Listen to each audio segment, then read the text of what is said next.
Soy Omar Rincón Vanegas y los invito a que participen del curso Un Proyecto de Vida, algo real, algo que es cercano y algo que es muy práctico. Durante el curso tendrán la oportunidad de conocer cómo se elabora un proyecto de vida, cómo se diseña, qué lo compone, cuáles son los pasos y finalmente cómo tener algo que le dé un ejercicio, una ruta para su vida de lo que ustedes quieren llevar a cabo. Aquí pueden participar todos, todas, hombres, mujeres, jóvenes, adultos. ¿Por qué? Porque el proyecto de vida siempre es vigente, siempre es permanente. No para dentro de 1 año, 2 años, sino para toda la vida. Sean todas y todos bienvenidos aquí a su proyecto de vida.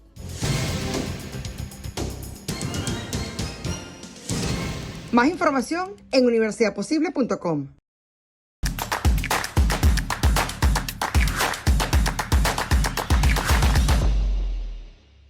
¿Qué tal, amigos? Bienvenidos. Sí, no crean que es fuera de orden. No, es Conversaciones de los Jueves con Daniel Lara Farías. Lo que pasa es que, bueno, él tiene ahí, ponlo ahí, Pedrito. ¿Qué está? O sea, ¿Qué para que está? no se nos olvide el fuera de orden.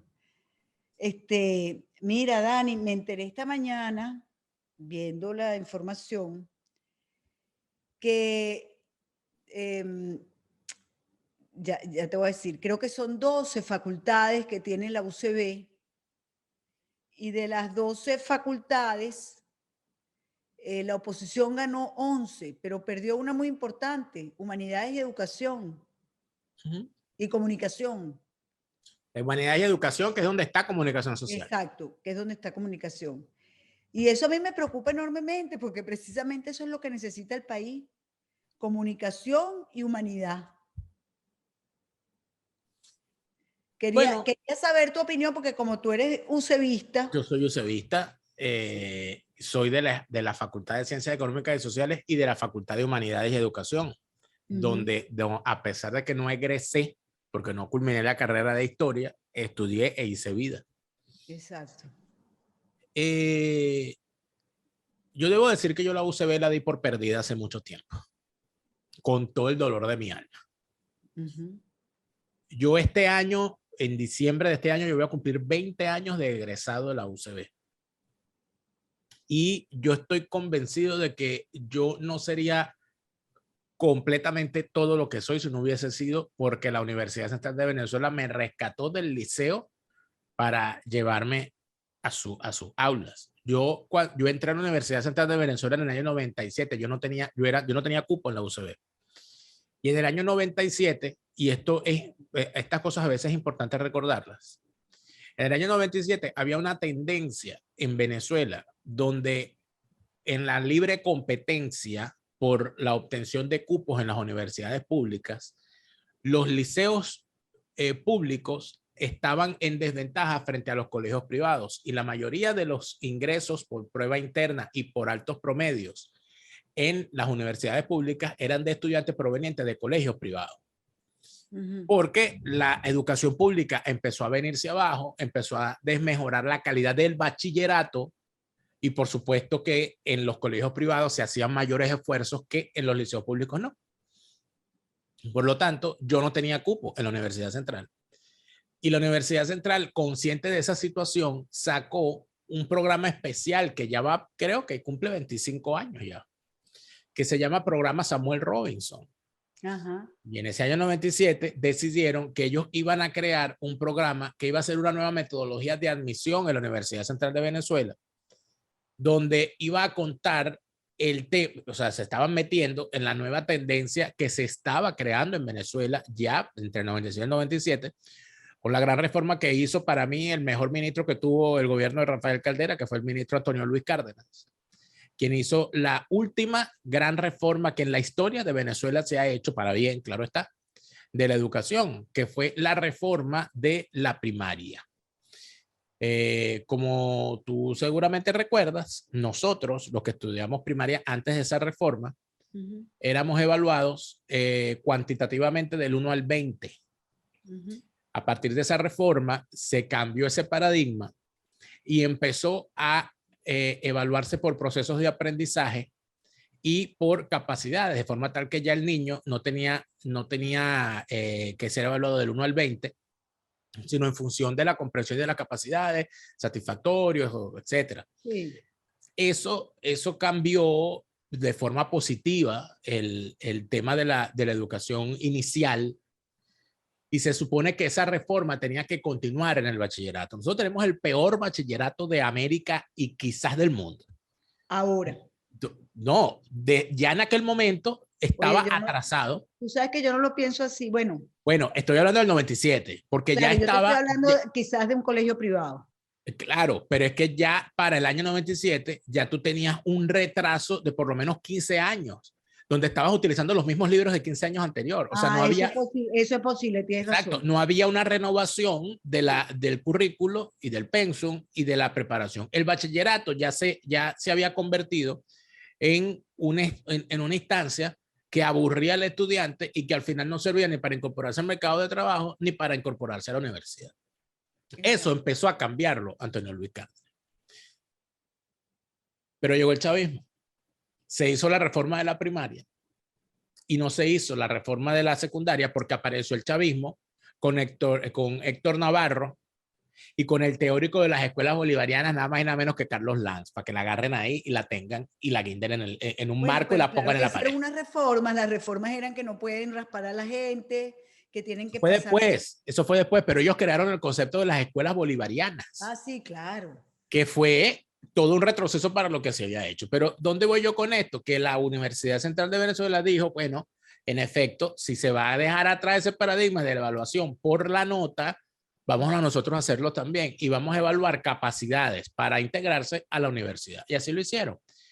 Yo fui uno de los miles que presentó esa prueba. Al final quedamos 97 personas. Yo fui uno de los 97 escogidos.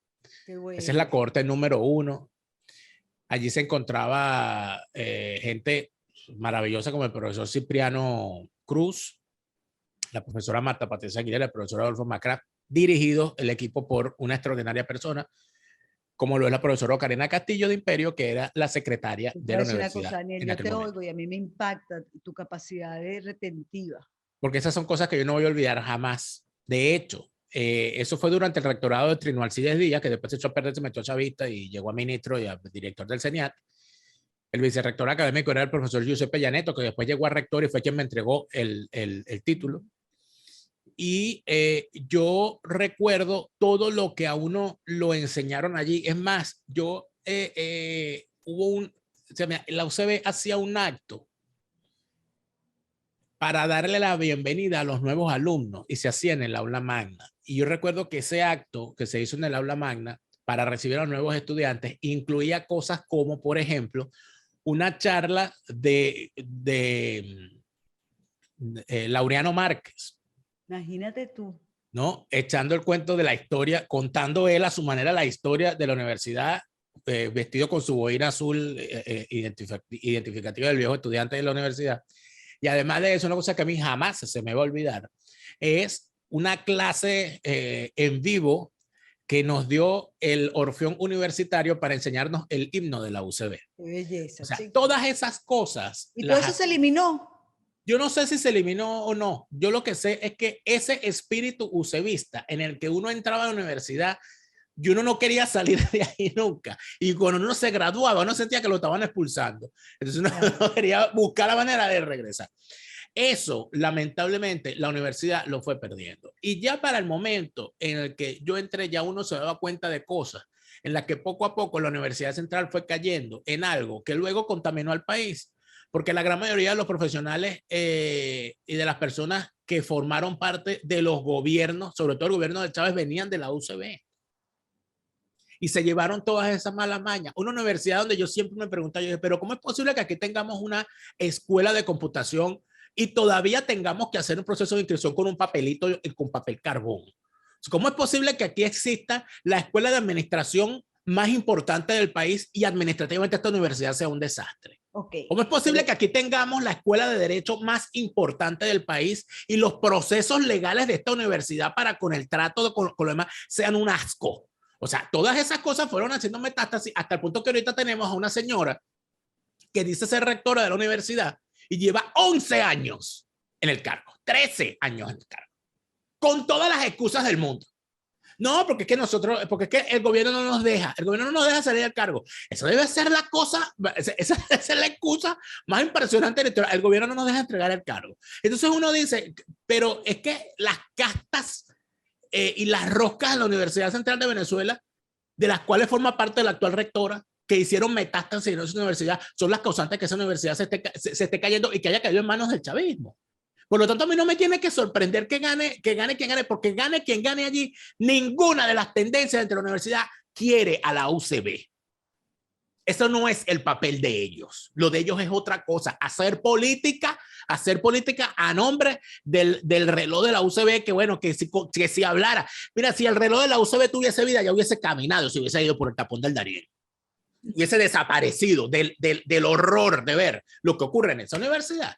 No sea que se está cayendo a pedazos. Pero te pregunté, de las 12 facultades o 11, la oposición o lo que llaman la oposición ganó la mayoría, solo perdió una. ¿Por qué se pierde precisamente la facultad que a mi juicio es lo que más necesita el país ahorita? Bueno, fíjate, lo que pasa es que recuerda algo. Recuerda que la elección fue de representantes de los egresados. Está bien, pero precisamente. Bueno, entonces quiere decir que en esa Universidad de Humanidades y Educación, que por cierto es una de las más, creo que es la más grande. Pero es que a mí me da angustia que la Escuela de Comunicación se perdió. Bueno, estaba perdida hace rato porque de ahí salieron Juan Barreto, Kiko Bautista. Está bien, pero tenemos un país, los Villegas, los periodistas perseguidos, presos, y exacto, gana el oficialismo. Sí, claro, exacto. Todo es parte de lo mismo. Bueno, pero tú no sabías que el tipo que ganó la presidencia de la FCU es del partido Fospuca. Sí. Lo sabía. Entonces, o sea, ¿para dónde vamos? O sea, estamos hablando de una depauperación completa de la sociedad donde hemos visto suficientes ejemplos durante todas estas últimas 2 semanas de lo bajo que ha podido caer la criminalidad, la injusticia social, donde las noticias son las cosas más horribles del mundo. Y eso de alguna manera, a mí ya nada me sorprende. No, pero es que más allá de que haya ganado el chavismo en la Facultad de Humanidades de Educación, es que el chavismo impuso su criterio de la educación en el país. El chavismo impuso los antivalores que sacó de lo más recóndito de las taras de nuestra nación y las impuso como valores, y sobre eso armó un movimiento político. Cuando tú ves que los tipos, o sea, que ya se devaluó el hecho de tener estudios universitarios. Eso se devaluó en Venezuela. Si devaluaron el hecho de ser bachiller, cuando antes ser bachiller, bueno, era ser bachiller, o sea, el bachiller fulano, ¿no? Eso lo devaluaron. ¿Por qué? Porque bueno, porque tú, para empezar, no tienes necesidad de estudiar, porque igual te van a pasar. Donde ocurre lo que decía Carlos Rangel en su libro de Buen Saber Algo Revolucionario, que han convertido las universidades en sitios donde los alumnos simulan estudiar y los profesores simulan enseñar. Pero si estamos hablando que esa frase fue escrita en los años 70, ¿qué podemos decir el día de hoy? Bueno, uno recoge todas esas señales, todas esas particularidades. A uno no le tiene que extrañar para nada que ocurra lo que está ocurriendo allí. Ni hablar del hecho de haber convertido a la universidad, y eso no es nuevo, ni empezó con el chavismo, sino al revés. Gracias a eso se llegó al chavismo. Porque ¿cuántos de los dirigentes del chavismo no empezaron sus andanzas soliviantando muchachos en la UCB para llevárselos para el monte en la guerrilla? Bueno, o sea, podemos hacer aquí un repaso de todos los que fueron dirigentes de la FCU en los años 60 y en los años 70 y nos vamos a encontrar a la gran mayoría como fundadores del chavismo y metidos en esa desgracia. En tal sentido, el haber utilizado la bandera del movimiento estudiantil para hacer política partidista en función de tendencias políticas desgraciadas, equivocadas y que nos llevaron al atolladero, no se le pueden encasquetar solamente al chavismo. Porque de esa oposición falsaria y protibularia, si le metemos el microscopio, bueno, a veces no hace falta meter el microscopio. No. Todos son dirigentes estudiantiles y a todos se les dio pantalla como tales. Tienes razón. Entonces, mucha gente puede pensar que, bueno, que sí, que es la UCB, tampoco es que es el país, pero es que el asunto es que nosotros convertimos en dirigentes a juro a personajes que hacían vida en la UCB, y la UCB está más metida en el Estado y en el manejo del Estado de lo que la gente cree. Hay que revisar, solamente hay que revisar los nombres de quienes están a la cabeza del Estado, y eso es una cosa que hay que planteársela muy bien, porque aquí no estamos hablando de gente, aquí estamos hablando de gente que destruyó el país teniendo un título universitario bajo el brazo. Pero de las universidades salieron muchísimos líderes políticos importantes de la Cuarta República. Y fueron líderes estudiantiles también. Y era gente muy bien formada, por cierto. Y se reconocían, es más, en las universidades los reconocíamos. Yo los reconocía, algunos.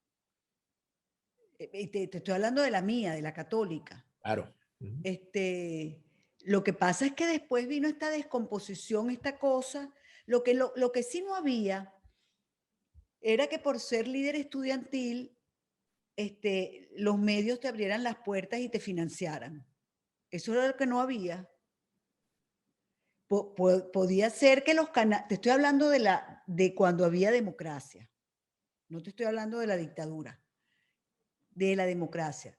Si eras una persona que resaltaba, no solamente porque tú eras un buen dirigente estudiantil, sino porque además tenías excelentes notas, porque esa era otra, que para ser dirigente estudiantil tenías que tener excelentes notas.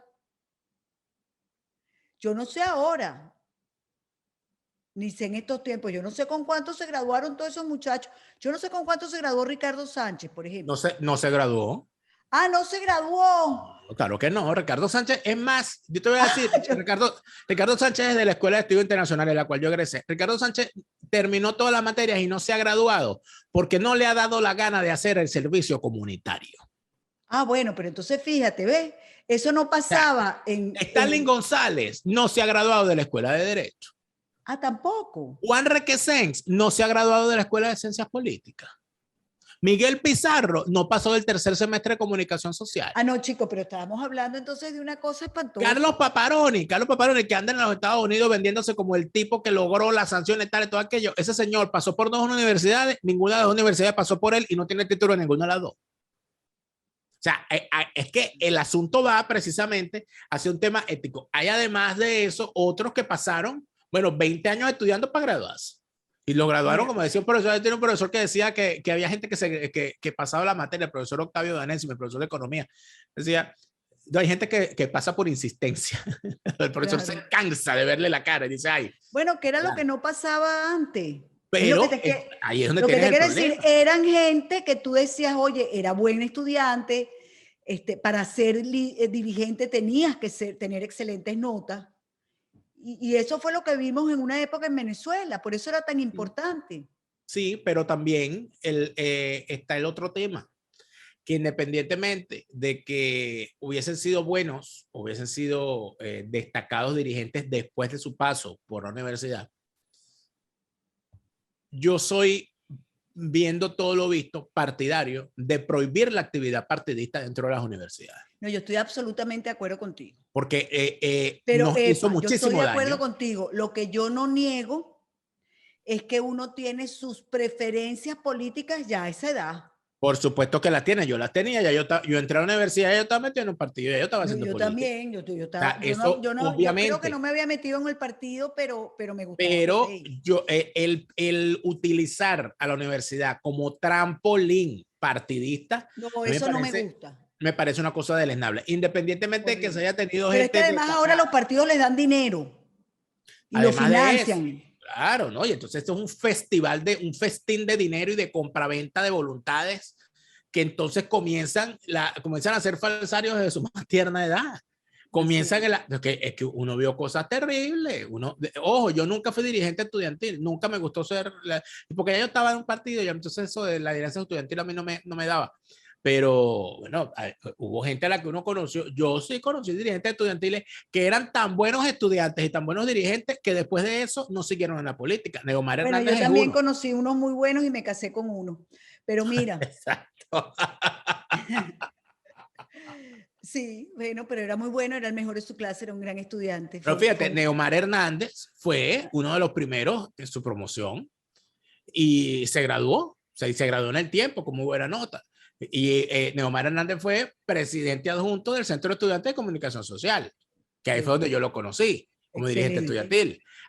Emanuel Osuna fue presidente del Centro de Estudiantes de Administración de Contaduría, también en el extraordinario de estudiantes se graduó. Y así conozco otros muchos más que salieron, se graduaron y se fueron a hacer lo que hace cualquier persona que se gradúa. Buscar trabajo y salir a desarrollar Siempre su carrera. tienes que buscar trabajo y trabajar, mijito, porque la vida está muy dura. Hay otros que no trabajan y viven estupendos y yo me quedo horrorizada. Pero fíjate tú que además de eso hay una cosa que yo últimamente también me he dado cuenta. Tratemos de darnos cuenta de cómo dirigentes políticos que tienen supuestamente una carrera universitaria jamás hablan como profesionales universitarios cuando van a plantear al país soluciones. Dos ejemplos básicos. Que el que es para mí más grave es el caso de Leopoldo López. Leopoldo López es economista, graduado en la Universidad de Kenyon y además de eso posgraduado en la Universidad de Harvard. Jamás has escuchado a Leopoldo López haciendo un planteamiento serio sobre lo que debe ser la modernización de la economía venezolana, ni antes de estar preso, ni antes de estar preso, ni después. No, que escribió un libro, sí lo escribió con otro, por lo tanto yo lo pongo en duda, porque eso de escribir un libro a cuatro manos a mí sí me ha parecido sospechoso, pero más allá de eso, que haya escrito un libro o no, el hecho es del planteamiento del día a día cuando se habla. Tú no identificas que te está hablando un economista que quiere resolver los problemas económicos de un país hundido en la miseria. Y entonces ahí es donde tú te das cuenta, bueno, esta gente lo que tiene más claro en la cabeza es el tema del marketing. No, tienes que hablar de la Virgen, tienes que ponerte el rosario, tienes que salir no sé qué y tienes que decir que se casa pierde. En vez de decirle a la gente cómo vas a hacer siendo tú dirigente político para que no le disuelvan la moneda a la gente en el bolsillo, para que el trabajador cuando llegue a fin de mes no sea más pobre que cuando cobra la quincena que cuando no la tenía. ¿Cómo vas a hacer para que Venezuela salga de la postración en la que está económicamente Daniel, hablando? pero tú estás hablando de Leopoldo, pero es que ninguno lo dice. Claro, estoy sacando un ejemplo. Ninguno habla de la selva del Darién. Ninguno habla de los horrores que están pasando los migrantes venezolanos. Es más, tú sabes que una de las discusiones es si va a votar o no va a votar en unas primarias la diáspora. Mira, que no nos pongan en eso. Que no me vengan a mí con eso porque voy a cortarle el habla más de uno. Porque han hablado horrores de la diáspora. Porque ninguno se conduele de lo que le están pasando a los venezolanos que tienen que cruzar a pie. Porque te voy a decir, el rico no cruza a pie, el rico se va en avión. Los que están pasando por el Darién y los que pasan por las trochas hacia Colombia, es una gente que se va del país porque está pasando el trabajo hereje. Así es. ¿Y qué le dicen los políticos? Aquí de lo único que hablan es de elecciones. Los problemas nadie reales habla de la inseguridad que existe en Venezuela. Solamente eso. Ahí nadie habla, chica, de lo que dijo la conferencia episcopal. Es que no hay ni crítica a nada. Además de eso, hay un grandísimo tema que solapado debajo de todos estos grandes temas. Los que se van caminando de Venezuela son normalmente gente más joven, en capacidad para seguir trabajando y seguir aportando. Y en Venezuela se están quedando los ancianos solos. Sí. Pero no te estás dando cuenta que se llevan a los niños. Claro. Por esa selva del Darién cruzan con unos bebés. Que se pueden tragar a la gente esa selva. Que se los tragan, pero ¿cuántos muertos conocemos ya? Se quedan en Venezuela los ancianos viviendo de una pensión magra, expuestos prácticamente a la muerte. Entonces, al hambre, a morirse de inanición, a morirse de enfermedad. Y nadie habla de eso. Y tú no ves un planteamiento. Entonces tenemos unos dirigentes que estudiaron sociología, que estudiaron derecho y no hablan del derecho a la identidad. Capriles, por ejemplo, Capriles es abogado, supuestamente, ¿no? Aunque por ahí hubo un profesor que me dijo que él nunca pasó su materia y nunca se enteró cómo se graduó. Algún día ese profesor me va a echar cuento bien, porque es una cosa súper extraña. Yo también lo conozco. ¿Verdad? Sí, ese cuento está muy bueno. ¿Ah? También me echó el mismo cuento. También te echó el cuento, ¿verdad? Bueno, sí. Entonces cuando uno ve cosas como esa, uno lo que se pregunta es, este señor siendo abogado, ¿por qué no defiende el derecho de los venezolanos a la identidad? A tener una cédula que no sea ese mamotreto de papel pintado, plastificado con papel contact. Que no sea ese pasaporte que se lo regalan a los terroristas islámicos con los cuales el régimen tiene alianza. O sea, ¿por qué no se habla de eso? ¿Por qué no se habla del derecho a ser venezolano? Tú sabes que no hablan del avión que está parado en Argentina, ni de los que están entrando en Chile. De nada de eso hablan. No dicen, ni esta boca es mía. Y además, y saliendo del tema profesional, esos dirigentes políticos no son padres y son madres. Ellos no piensan en esos padres y esas madres que se van arriesgando la vida con sus hijos por el tapón del Darién, o del hecho de la cantidad de niños que están creciendo viendo a sus padres por videollamada, de la cantidad de abuelos que están viendo a sus nietos crecer por videollamada, de la relación partida, de la relación familiar partida. Aquí se habla mucho de la familia, pero no se habla de esa familia que el chavismo la partió, porque está el papá trabajando afuera, y está la mamá con los niños en Venezuela, o está la mamá y el papá afuera y los niños con los abuelos. Ese tema parece que no importa, porque los venezolanos, a los políticos, los venezolanos no les importamos. No les interesa para nada. Yo te lo digo porque, bueno, porque uno lo ve. Uno lo ve. La verdad es que al país hay que arreglarlo todo. Lo que no sé, Dani, es con quién. Yo creo que hay que esperar que nuevas generaciones, como nos pasó en otra época, pasen por encima de las viejas generaciones. Es triste y lamentable decirlo así. Yo no sé si lo veremos o lo contaremos, pero yo creo que ese ha sido el ciclo histórico venezolano. O sea, los jóvenes del año 28 rompieron con un estado de cosas que traía un siglo. Y del 28 pasaron 30 años hasta el 58. Es verdad. Entonces, bueno, habrá que, yo creo que la historia es chiquitica y es cortica. Lo que pasa es que los años para uno sí son más pesados. Y por supuesto, uno no es lo mismo leerlo en un libro de historia o en un resumen histórico, con una cronología, que estar uno metido adentro, viendo los años pasar y viendo la gente morirse, viendo el tiempo, viendo cómo todo se derrumba. Por eso es que uno obviamente lo ve, o sea, no es lo mismo estar leyendo sobre la guerra que viviendo.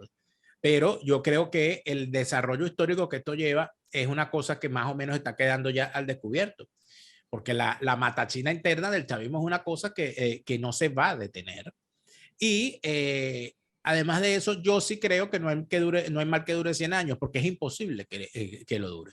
Yo no creo que el chavismo sea más fuerte que lo que fue el liberalismo amarillo, o lo que fue el gomecismo, o lo que fueron los adecos y copellanos, guardando las distancias, porque ninguno de ellos era narcotraficantes, buenos o malos, pero narcotraficantes no eran, ni descuartizaban a la gente para echarse a los cochinos. No creo que el chavismo sea una cosa más fuerte e imponente de lo que fue la Unión Soviética o lo que fue el Imperio Romano. Ni creo que estos tipos sean más inteligentes de los que fueron tiranos anteriores en su afán de someter a la gente. En tal sentido, yo sí creo que esto va a tener un final. El asunto es que muchas veces uno desea que haya un final y uno desea que todo esto termine, pero lo desea tanto y trabaja tanto para que eso ocurra, que no le da tiempo de pensar en trabajar para que lo que venga a cambio sea mejor. Y eso es algo muy humano, ¿no? Y es allí donde entonces lamentablemente se nos complican las cosas, pero bueno, es lo que hay. Bueno, esperemos que llegue el fin de este horror, y yo sí estoy convencida que gente buena hay y va a ser precisamente la que deberá estar a la cabeza de muchas reformas. Dani, te quiero un montón. También, Nito, nos vemos el martes en el canal. Tenemos unos días que no hablamos así como, tú sabes, como un poquito más alegres, pero es que la verdad es que... Bueno, la masa no tapa bollo. Así es, la masa no tapa bollo. Amigos, nos vemos la próxima.